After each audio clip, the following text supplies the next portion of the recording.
On va poursuivre avec un autre artiste qui lui vend ses œuvres plusieurs milliers d'euros. En Ariège, il s'est reconverti de la musique à la peinture. Passionné de symbolisme, il peint comme Dali et a de plus en plus la cote.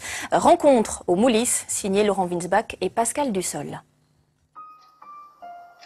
Sa technique est celle des peintres romantiques du 19e siècle. Un classicisme dont Tony Kimbell ne s'éloigne jamais dans la justesse du trait, mais dont il s'évade pourtant dans chacune de ses toiles par l'imaginaire et par l'esprit. Des œuvres surréalistes dans la lignée de Salvador Dali. C'est-à-dire essayer de dépasser la réalité pour l'enrober dans du rêve, de l'onérisme. Ce qu'a fait Dali particulièrement bien, c'est-à-dire lui peignait vraiment ses rêves, ses délires oniriques. Donc on peut après ouvrir des portes qui sont quasiment infinies. Et c'est ça qui est séduisant parce qu'on a l'impression que cette porte ne se refermera jamais. Et quel que soit le temps qui m'est imparti sur cette planète, j'arriverai de toute manière pas au bout. Souvent, c'est de nuit que vient l'inspiration.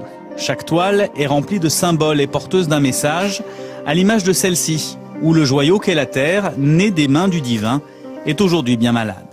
C'est une manière de réfléchir sur ce problème d'une manière peut-être plus élégante que le message de la politique, en utilisant le langage de l'art. Une proposition de retrouver la pureté originelle ou originale qu'était la terre, donc en miroir de ce cristal, et de retrouver cette aura de lumière qui manque ici, puisque l'aura actuellement est verte, c'est la couleur de la maladie, et cette terre qui est très mal en point, aussi bien matériellement que spirituellement. Compositeur de musique lorsqu'il vivait sur la Côte d'Azur, Tony Kimbell s'est installé en Ariège pour se consacrer à la peinture. Ses huiles sur toile grand format sont aujourd'hui cotées chez Drouot et appréciées des amateurs de symbolisme et de surréalisme.